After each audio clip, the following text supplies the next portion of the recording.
Bueno, hemen esaten da, azido kloridrikotan bat bideramar berminuslau molar den litro bateko disoluzioari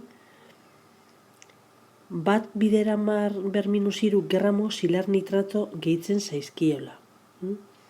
Orduan, egiten dugun gehiketa, egiten dugun nahasketa, da kloridriko eta silar nitratuaren artekoa.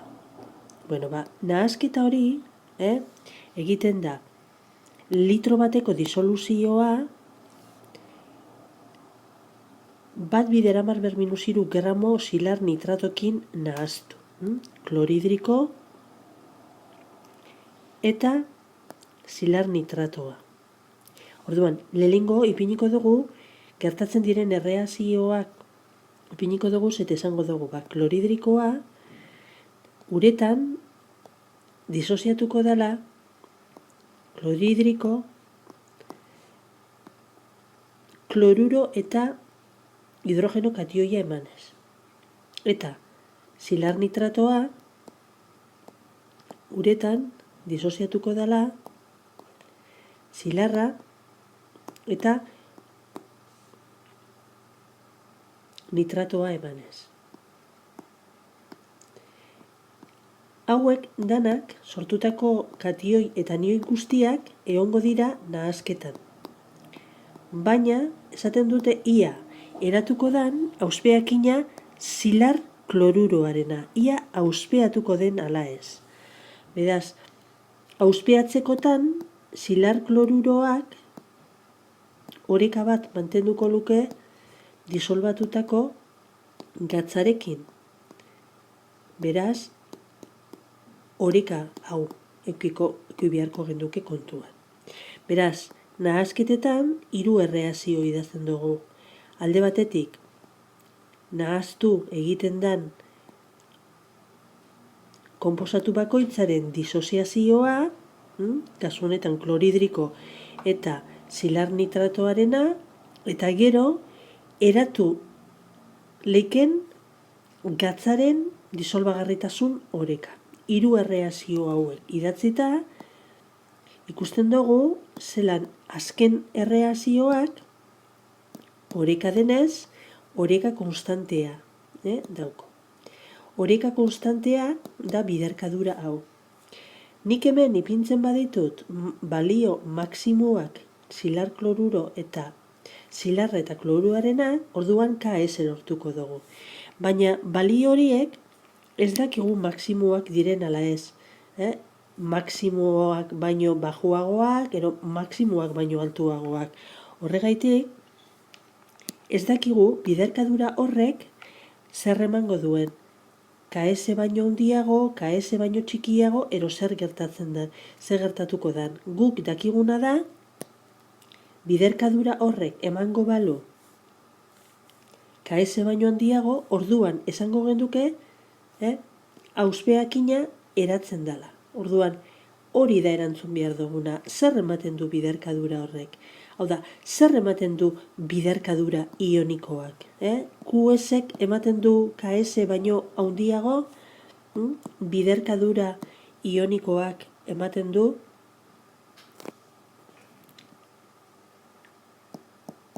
orain kalkulatu beharko duguna.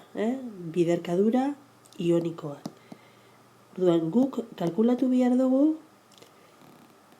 biderkaduraren balioa eta biderkadura horrek ditu 2 biderkagai. Alde batetik, silarraren kontzentrazioa kalkulatu behar dugu eta gero kloruroarena. Nola kalkulatuko dugu silarraren kontzentrazioa? Jakin beharko dugu zenbat mol silar egongo diren litroko, baina hemen ipini behar duguna da volumen totala, disoluzioarena, nahasketarena. Kasu honetan, volumena bakarrik aipatzen da lehengo kasuan, bakarrik esaten da litro bateko disoluzioa dela kloridrikoa. Hemen daukagu volumena. Eta bestian gramo batzuk bota dugu zela. Beraz hau, izan daiteke, kasu honetan likido moduan ipinita dago, baina solido bat izango litzateke. Beraz, volumena bakarrik litro bat izango da. Litro bat bakarrik. Bietako bat solidua dalako. Gero, faltatzen zaigu zenbat mol zilar dauden amaierako disoluzioan.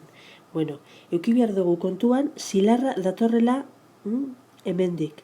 Eta zilarra kalkulatzeko, zilar mola kalkulatzeko, lehengo zer egingo dugu. Gramo horiek, gramo zilar nitrato, bihurtu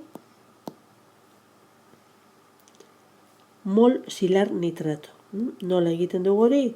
1,0 bideramar ber minus iru, zatitzen dugu masa molarrarekin, 169,0 bat, eta lortzen dugu zenbat mol zilar nitrato dauden. Mol zilar nitrato. Baina hori be, izango da mol zilar. Zergaitik? Ikusten dugu formulan, zilar bakarra dagoela konposatuaren mol bakoitzean. Orduan, hemen ipini behar dugun zenbakia izango da zatiketa honek ematen duena. Eta zatiketa horrek ematen du 5,89 bideramar ber minus 6 mol. Zati batekin da, 5,89 bideramar ber minus 6 mol litroko, molar ipiniko dugu. Orain behar dugu gauza bera kloruroarekin. Kloruroaren mola kalkulatuko dugu mol kloruro zati volumen totala eginez. Esan dugu volumen totala litro batekoa dela. Eta faltatzen zaigu mol kloruroa. Mol kloruroa kalkulatuko dugu lehengo hemen mol kloruro topaten. Litro bat disoluzio, bider 10 ber minus lau mol litroko, mol HCl, baina hori berdin du egin daiteke mol Cl-rekin, beraz, 10 ber minus lau mol Cl dugu. Hori da hemen ordezkatu behar duguna. Beraz, emaitza 10 ber minus lau molar ematen du. Orain egingo dugu orduan biderkadura ionikoaren kalkulua.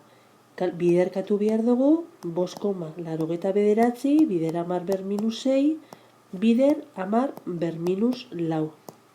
Hau da, biderkatu dugu zilarraren kontzentrazioa eta kloruroarena. Eta emaitza zuzenian aurkitzen dugu dala 5,9 laburtuko dut bider 10 ber minus 10. Biderkadura horrek, beraz, QS-ek ematen du, konparaten badugu goian emandako datuarekin, 1,6 bider 10 ber minus 10-rekin, ikusten dugu haundiagoa dela. QS haundiagoa da KS baino. Beraz, zer esango dugu? Bai, zilar kloruroaren auspeakina, agertuko dela. Bai ez, hori da egindako galderari egiten diogun erantzuna.